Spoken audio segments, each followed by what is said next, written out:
बांगिरीपोषी पुरी को गड़िला स्वतंत्र रेल जगन्नाथों को देखा भक्तों मध्य प्रबल उत्साह बांगिरीपोषी वासी दीर्घदिन स्वप्न आज साकार होइछि।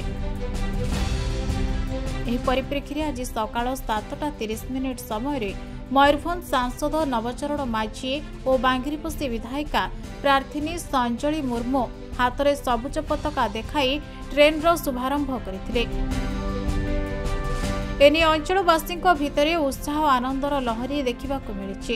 यह अवसर में अंचलवासी रेलमंत्री अश्विनी वैष्णव को धन्यवाद अर्पण करने सहित भारतीय रेल विभाग को धन्यवाद जणाइछन्ते। बहुत दिन ये आशा आकांक्षा थिला ये अंचलवासी एथिपाई मु प्रथम तो आमर ये बांगिरीपोषी विधायिका अच्छा संजली मुर्मू तांकर को मु श्रेय देवी प्रथम। द्वितीय आमर जो मुख्यमंत्री अच्छा माननीय मोहन माझी एवं माननीय भारत रेल मंत्री अश्विनी वैष्णव महोदय जो मानकर प्रचेष्टार आज ये दुर्गम आदिवासी अध्युषित अंचल जो विभिन्न सब भक्त मान सब रही महाप्रभु को दर्शन करने आज उत्साह सहित उत्कंठार सहित अपेक्षा कर स्वप्न आज साकार हो दीर्घ 25 वर्ष पर।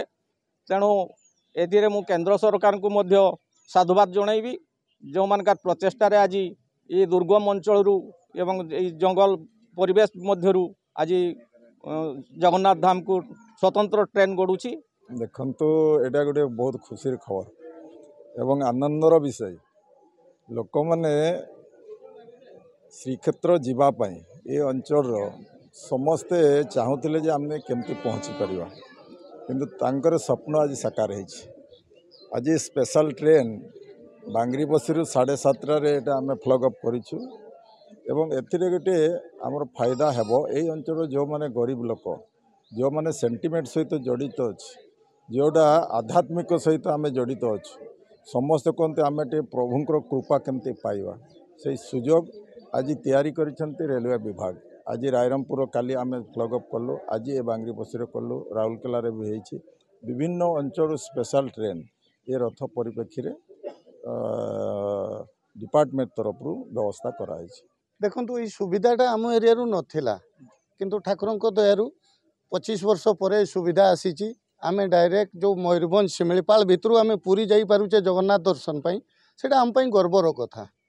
तेणु से बहुत सुविधा भी होती गरीब दुखी मयूरभंजवासी जो जाकरी आज पूरी पहुँची पार्चन एवं भगवान को दर्शन कर पार्चन से बहुत गर्वर कथा आम मु पूरी रथ देखापी अग्रसर अच्छी से मु बहुत आनंदित।